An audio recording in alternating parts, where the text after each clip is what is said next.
लेकिन ईमानदारी इस बात की, आप देखिएगा कि मैं घर की बात बताता हूँ। किराना की दुकान थी, किराना की दुकान में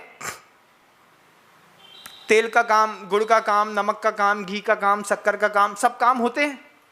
अब तेल का टीन खोला, आधा उसको काटा, काट करके उसको मोड़ दिया। अब दिन भर में मान लो 10-12 टीन तेल जो है वो लोकल में फुटकर में बिक जाना है, तो दिन भर खोलते रहे बेचते रहे, खोलते रहे बेचते रहे। शाम हो गई, अब शाम को 7:45 बजे मान लो एक टीन खोलना पड़ गया, तो 7:45 बजे शाम को रात को एक टीन खोला, आधा उड़ेला, उसने कहा 5 लीटर, उसके बाद बोला नहीं 2 ही दे दो, 2 दिया, 3 उसी में रखा रह गया। अब उस टीन को वापस पैक करके जब उसको मोड़ करके सीधा करते, सीधा करने के बाद उसमें 2 किलो का एक बांट रख देते, क्यों? कोई जीभ ना चला जाए, है ना।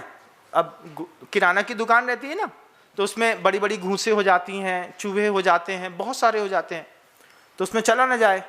तो पापा ने हमसे कहा कि जाओ सब टीन बंद कर दो।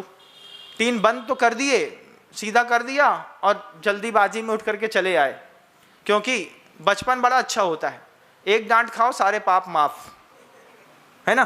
तुम मानते नहीं हो गई, पाप माफ हो गए, इतने में तो पाप माफ हो जाते थे।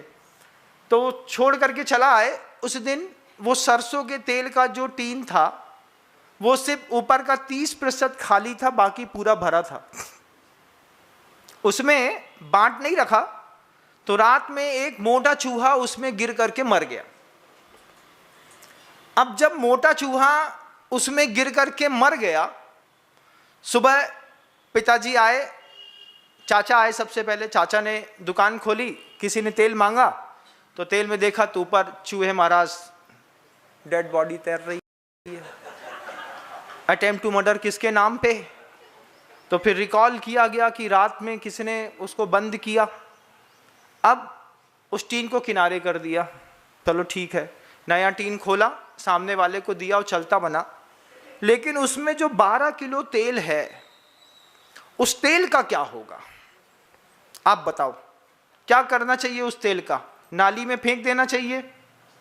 क्या कर सकते हैं उस तेल का, बताइए आप। 32 रुपए किलो तेल बिकता था हमारे टाइम पे।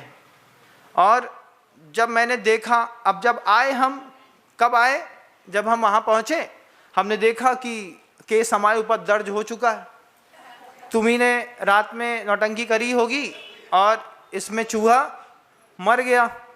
अब चांटे तो पक्के हैं, तो पापा के चक्कर में चाचा नहीं मारते थे, क्यों? बोले भैया को बुरा लग जाएगा। तो हमने कहा अच्छा है, कम से कम पापा के चक्कर में चांटा से बच गए। अब उस तेल का क्या करेंगे? तो तेल को उठा करके, जैसे ही ये बाजार के समोसे बनाने वाले आते हैं ना, समोसे बनाने वाले वेंडर आते हैं, रेलवे के स्टॉल लगाने वाले, तो इनको तो पैसा कमाना है। तो 32 रुपए किलो का तेल 29 रुपए किलो में उसको टिका दिया। बोले भैया एक टीन तेल दे दो। बोले कुछ और है? हमने कहा, उनने घर में ही संवाद हो गया, वो एक टीन है उसमें चूहा गिर गया था, उसको अलग कर दिया है। बोले क्या रेट है? बोले 29 रुपए लगा देंगे। बोले दे दो भैया। इतनी स्पीड में कछु फर्क ही नहीं पड़े उन्हें, क्या कोई फर्क नहीं पड़ता? बताओ। अच्छा क्यों? क्योंकि जो मांसाहारी लोग होते हैं उसको तो कोई फर्क नहीं पड़ता कि उसमें चूहा गिर गया है, बिल्ली मर गई है, कुत्ता सड़ा गिर गया है, कुछ भी गिर गया है, उनने तो ऐसा उठाया, ऐसा फेंका। क्योंकि मांसाहार करने वाले लोग हैं, उनकी आत्मा थोड़ी कांपती है। लेकिन जो शुद्ध शाकाहारी है, जो एक चींटी भी गिर जाए तो अलग कर देते हैं। बताओ, होटल में जाते हो, होटल में तुम्हारे खाने में एक बाल आ जाए तो पूरी नौटंकी कर देते हो, तुम करते हो कि नहीं? अब बताओ, वो तेल, एक टीन तेल जिसमें चूहा मरा, पूरी रात पड़ा रहा, उसकी पूरी बदबू से वो सड़ गया, उसने उठाया, उठा करके रेलवे के सामने स्टॉल लगाते थे, बढ़िया अच्छा बेहतरीन उसमें से आलू गुंडा तला, छन, कितने का? 2 रुपए का एक आलू गुंडा के हिसाब से पूरी ट्रेन आई, पूरा चूहा वाला तेल खाई और खा करके चली गई, माल खत्म हो गया। लेकिन शिक्षा मिल गई किस बात की? बाजार का भोजन नहीं करते, बाजार के भोजन में तेल कहाँ से आया, आटा कैसा लगा, मैदा कैसा लगा, लोई कैसी लगी, दाल कहाँ की आई, घुनी आई, सड़ी आई, कुछ पता नहीं है।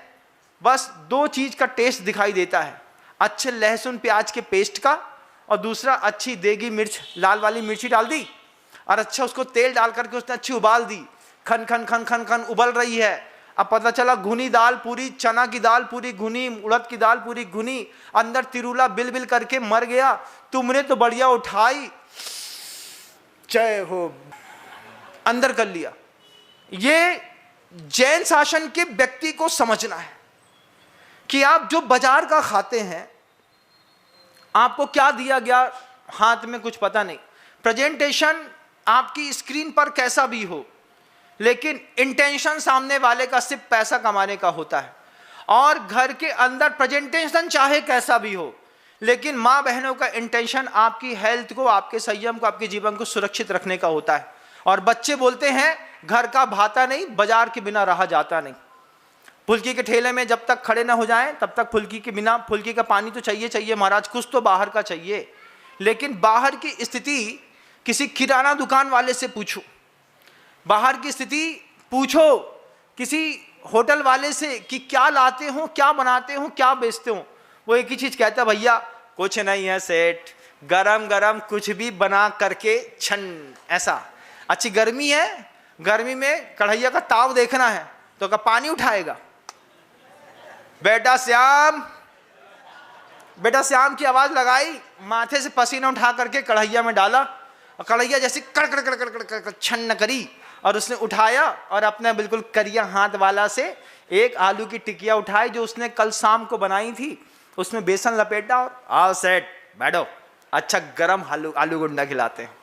हाँ, और उसने सेठ बोल दिया और हम फैल गए। सेठ बोला हम फैले, उसकी सड़ी चटनी आलू गुंडा खाए, सड़ा हुआ पानी पिए और जाकर के दुकान में बैठ गए। इस जीवन से ऊपर उठो चौथे गुणस्थान वालों, इस जीवन से ऊपर उठो।